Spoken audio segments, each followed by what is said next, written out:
अगर आप हमारे चैनल पे नए हैं तो चैनल को सब्सक्राइब करो और बेल आइकन को प्रेस करो ताकि हमारी स्टडी से रिलेटेड वीडियो आप तक जल्द से जल्द पहुंचे। हेलो दोस्तों, आप सभी को नमस्कार। मैं प्रियंका यादव स्वागत करती हूँ अपना इस यूट्यूब चैनल पे। आज मैं आपको जो टॉपिक पढ़ाने जा रही हूँ मैं बिल्कुल भी नहीं बताने वाली हूँ वो कौन सा टॉपिक है। आपको ही पहचानना है। आपको कैसे पहचानना है कि मैं आपको बताऊंगी कि इतिहास, हम लोग इतिहास क्यों पढ़ते हैं। मैं साइंस की स्टूडेंट, पहले मुझे लगता था कि यार ये हिस्ट्री क्यों पढ़ते हैं, बहुत बोरिंग होती है। अब समझ आता है इतिहास पढ़ने से हमें अपने पूर्वज का पता चलता है, हमें अपने अपनों का पता चलता है। इतिहास गवाह है, बोलते हैं ना, इतिहास गवाह है। अगर आपने किसी के साथ गलत किया है तो आपके साथ भी गलत होना निश्चित है, ये बिल्कुल तय है। बात समझ में आई? अगर आपने गलत किया तो आपके साथ भी गलत होगा। अगर आपने किसी के साथ अच्छा किया है तो रिजल्ट आज नहीं तो कल आपको अच्छा जरूर ही मिलेगा। तो अब आप बता दो कि इतिहास गवाह है, ऐसा क्या, कौन सा टॉपिक हो सकता है हिस्ट्री में? नहीं समझ में आ रहा है, अभी आएगा। अच्छा, एक बात बताओ, पूरी गीता उठा लो, महाभारत उठा लो, या कहीं से भी आज का कोई एग्जाम्पल ले लो, या हम अपनी गवर्नमेंट से लेकर बेरोजगारी से लेकर कोई भी टॉपिक उठा लें, बहुत ही सेंसिटिव टॉपिक होते हैं, उठा लो, कहीं से भी किसी को भी कुछ बोल दो। लेकिन ये क्यों भूल जाते हैं हम जो गलत कर रहे हैं स्टूडेंट्स के साथ, बेरोजगारों के साथ, डॉक्टरों के साथ, पुलिस वालों के साथ, जिनके साथ भी हम गलत कर रहे हैं वो लौट के जरूर आएगा। ये सुदर्शन चक्र जो घूम रहा है ना, ये जरूर घूम के आएगा। नहीं समझे? अब समझोगे। आज मैं बात करने जा रही हूँ किसी और वंश की नहीं बल्कि हर्यक वंश की। हर्यक वंश जिसे पितृहंता वंश कहा जाता है। क्या? पितृहंता वंश। यहाँ पर भी कुछ एक चक्र घूमता है जो तुम सबके साथ घूमेगा, मेरी ये बात याद रखना। चलो आओ देखते हैं क्या हर्यक वंश मतलब पितृहंता वंश की बात करते हैं। इसमें क्या है? बृहद्रथ, दूसरा, ठीक है, बृहद्रथ वंश के पश्चात मगध जिसको हम बिहार बोलते हैं। अच्छा, हम बहुत सारे, मैंने देखा है कि दिल्ली साइड में या मेरठ इधर की साइड में लोग बड़ी जल्दी से बोल देते हैं बिहारी। तुम्हें पता भी है बिहार का इतिहास कुछ पता है? 600 ईसा पूर्व से 600 बीसी से 600 एडी तक हम सिर्फ मगध का इतिहास पढ़ते हैं। बात समझ में आई? वो यूं ही मत बिहार को बदनाम या बिहारी कह दो किसी को। वहां से हमारी बहुत बड़ा इतिहास वहां की जड़ों में घुसा हुआ है। बात समझ में आ रही है तुम्हें? ठीक। और जो मैंने अभी बोला, जिस वंश के बारे में मैंने जिक्र करा, और मैंने यहाँ पर, मैं खुले शब्दों में बोल रही हूँ, मैंने अनियोक्ति अलंकार का यूज किया है। मतलब बात किसी और की और निशाना किसी और पर, ये होता है अनियोक्ति अलंकार। ठीक है, तो समझने वाले समझ जाएं। बृहद्रथ वंश के पश्चात मगध में जो नया राजवंश सत्ता में आया वह हर्यक वंश के नाम से प्रख्यात हुआ। इसका मतलब ये है, मगध में हर्यक वंश से पहले एक वंश और आया, जिसका कौन सा वंश था? बृहद्रथ वंश। लेकिन हम बात करेंगे जहां से क्वेश्चन ज्यादा आते हैं। ठीक है, देखो यहाँ पे बौद्ध एवं जैन ग्रंथों में इस वंश को हर्यक वंश कहा गया। किसमें? बौद्ध एवं जैन धर्म में इस वंश को हर्यक वंश कहा गया, जिसके संस्थापक बिंबिसार थे। Point to be noted, Bimbisara और बिंदुसार में अंतर है। बिंदुसार मौर्य साम्राज्य के चंद्रगुप्त मौर्य के पुत्र थे। ठीक है, और ये है बिंबिसार जो हर्यक वंश की स्थापना करते हैं, जिन्होंने मगध साम्राज्य की नींव रखी। ठीक, बिंबिसार उपनाम क्या है? श्रेडिये। इनका उपनाम क्या है? श्रेडिये। अब हम इनके बारे में जानते हैं। इनका कार्यकाल 544 ईसा पूर्व से 492 ईसा पूर्व तक रहा। फिर बात करते हैं क्या, बिंबिसार को मगध के पहले हर्यक वंश के प्रथम शक्तिशाली शासक कहा गया।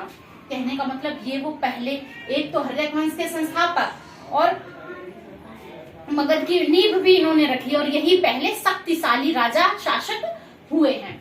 इसकी राजधानी क्या थी? गिरिब्रज। गिरिब्रज मतलब राजगृह थी। इसने विजयों तथा वैवाहिक संबंधों से अपने वंश का विस्तार किया। मैंने फर्स्ट वीडियो में बताया था, अगर आपको अपना साम्राज्य विस्तार करना है तो आपके पास दो ही चारे हैं। आप क्या, या तो उन्हें विजय कर लो, मतलब लड़के विजय कर लो, या आप उनसे संबंध स्थापित कर लो। अब वो संबंध स्थापित चाहे किसी भी रिश्ते से आप कर लो, भाई बहन, ठीक है, वैवाहिक विवाह कर लो, या किसी भी तरह से संबंध स्थापित। जब आपके वो सगे संबंधी हो जाएंगे, आपके अपने हो जाएंगे, तो आप लड़ाई नहीं करोगे। तो इसने वो दोनों ही काम किए, विजय भी की और व्यवहारिक संबंध भी अपने वंश में विस्तार करता है। तो अब जानते हैं बिंबिसार ने कौन कौन से व्यवहारिक संबंध बनाए जो इम्पोर्टेंट भी हैं। इसलिए हम पढ़ते हैं क्या कि व्यवहारिक संबंध में प्रथम विवाह इन्होंने किया लिच्छवी गणराज्य। किसको नहीं पता है लिच्छवी? उस समय लिच्छवी गणराज्य बहुत ही शक्तिशाली था। लिच्छवी गणराज्य के शासक चेटक की बहन चेलना, चेटक की बहन चेलना, किसी किसी बुक में छलना भी लिखा हुआ है, के साथ होता है। इसके बाद इनका द्वितीय विवाह जो होता है वो कौशल नरेश, ठीक है, कौशल नरेश प्रसेनजीत की बहन महाकौशला से विवाह किया, ठीक है, महाकौशला से, यहाँ पर चेलना से। तृतीय विवाह, अच्छा हाँ एक बात और, इन्होंने जब महाकौशला से विवाह किया तो इन्हें दहेज में काशी साम्राज्य मिला। क्या मिला? काशी का प्रांत पूरा मिल गया था। इसका मतलब उस समय भी दहेज प्रथा थी। ओहो। तृतीय विवाह मतलब दहेज प्रथा तो बहुत पहले से, चलो तुम कमेंट बॉक्स में बताओ दहेज प्रथा, इसके खिलाफ कौन से समाज सुधारक का आप नाम लोगे, बताओ, आगे बढ़ो। तृतीय विवाह, इनका जो तृतीय विवाह हुआ है वो है मध्य देश, मतलब कुरु के समीप ये है। इसकी राजकुमारी थी क्षेमा, बहुत आया हुआ क्वेश्चन है, इंपॉर्टेंट है। कौन? क्षेमा के साथ इनका विवाह हुआ। और जानते हैं हम बिंबिसार के बारे में क्या? बिंबिसार ने अपने राजवैद्य जीवक को अवंती नरेश चंड प्रबोध की पीलिया, मतलब उस समय पांडु कहते थे, क्या? पीलिया, पांडु बीमारी ठीक करने के लिए भेजा था, जिससे इसके मैत्रीय संबंध स्थापित हुए। अब यहाँ से एक क्वेश्चन और आपका तैयार हो गया, वो क्या है कि बिंबिसार के राजवैद्य का नाम क्या था? कुछ भी ऑप्शन में दे देगा, आपको याद रखना उसके राजवैद्य का नाम क्या था? जीवक था। उसके बाद वो बोलेगा अपने जीवक को कहाँ भेजा था? अवंती के नरेश कौन थे? चंड प्रबोध थे। उन्हें कौन सी बीमारी थी? पीलिया, ठीक है, उस समय पांडु के नाम से जानते थे, बीमारी ठीक करने के लिए भेजा था। अब अपना डॉक्टर तुम किसी और के बीमारी को ठीक करने के लिए भेज दोगे और वो ठीक हो जाएगा, हो गए ना तुम्हारे मैत्री संबंध स्थापित हो गए। नेक्स्ट पढ़ो। बिंबिसार ने अंग देश के शासक ब्रह्मदत्त को पराजित किया और उसके बाद अंग देश अपने साम्राज्य में मिला लिया था। बात समझ में आ गई? उसने अंग देश अपने साम्राज्य में मिला लिया। बहुत ही ज्यादा इंपॉर्टेंट और स्टार पॉइंट मैंने लिखा हुआ है, ये बौद्ध तथा जैन दोनों धर्मों को मानता था, दोनों मतों का पोषक था। इसने राजगृह नामक नवीन नगर स्थापित किया। कौन सा? राजनगर, इसी ने स्थापित किया और इसी ने क्या बनाया? राजधानी कहाँ लिखा है भाई? इसी ने अपनी राजधानी बनाई, राजगृह को इसने अपनी राजधानी भी बनाई। इसके बाद आखिरी, मतलब बिंबिसार की आखिरी लाइन यही है कि इसकी हत्या इसके पुत्र अजातशत्रु ने कर दी। इसकी हत्या इसके पुत्र अजातशत्रु ने कर दी।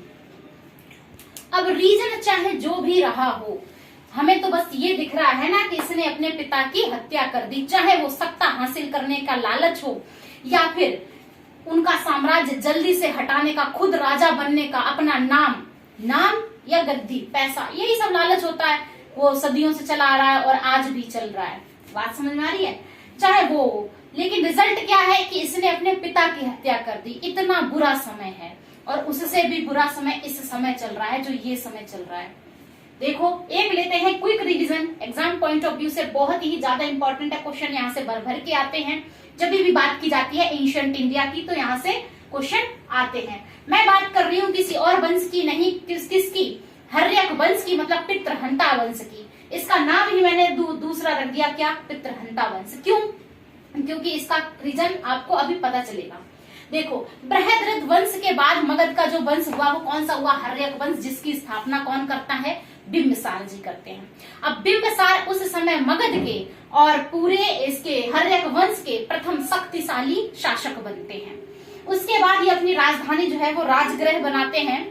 उसके बाद ये बौद्ध और जैन धर्म दोनों में विश्वास करते हैं, दोनों के मानते हैं। उसके बाद इन बिंबिसार के बारे में और हम जानते हैं कि बिंबिसार का उपनाम जो है वो श्रेणीय था। उपनाम क्या है? श्रेणीय, जो 544 से 492 ईसा पूर्व तक रहे। बिंबिसार ने मगध को पहले हर्यक वंश के प्रथम शक्तिशाली बता दिया। इसकी राजधानी राजगृह, इन्हें विजयों और वैवाहिक संबंधों से अपना वंश का विस्तार किया। जल्दी पढ़ो। उसके बाद वैवाहिक संबंध, प्रथम विवाह इसका क्या है? लिच्छवी गणराज्य, ऐसे ही पढ़ते जाओ मेरे साथ। लिच्छवी गणराज्य के शासक चेटक की बहन है, कौन? चेलना, जिसको छलना के नाम से भी जानते हैं। द्वितीय विवाह इन्होंने कौशल नरेश प्रसेनजीत की बहन महाकोशला से विवाह किया, जहां इन्हें दहेज में काशी प्रांत मिलता है। तृतीय विवाह ये मध्य देश मतलब कुरु के समीप राजकुमारी क्षेमा से करते हैं।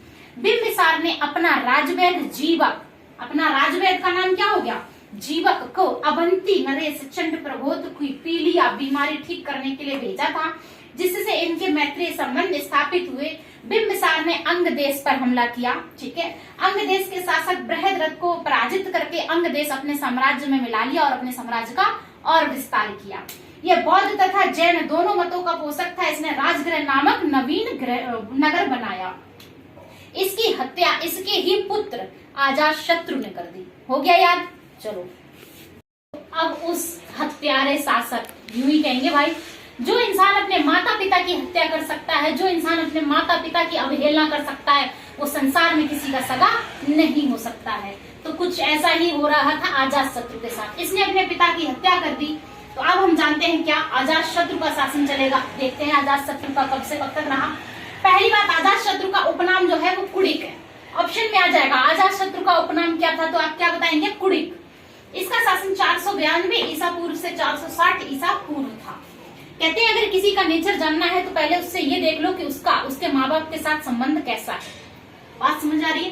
तो अजातशत्रु का कौशल नरेश प्रसेनजीत से युद्ध हुआ। कौशल नरेश प्रसेनजीत, वही प्रसेनजीत के साथ युद्ध होता है।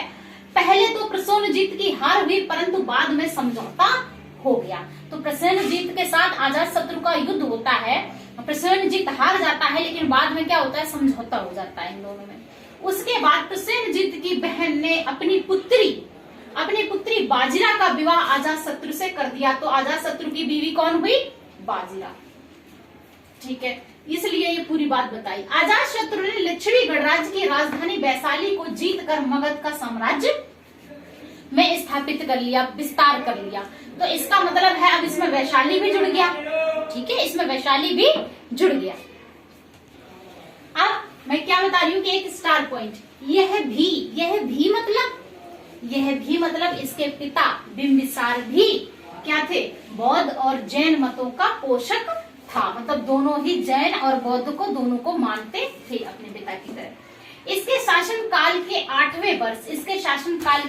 8वें वर्ष में बुद्ध को महापरिनिर्वाण प्राप्त हुआ। ध्यान रखो, कब महापरिनिर्वाण प्राप्त हुआ? 8वें वर्ष। अगर आपने मेरी बौद्ध वाली वीडियो नहीं देखी है तो लिंक में दिया हुआ है डिस्क्रिप्शन बॉक्स में, देख लेना वहां से।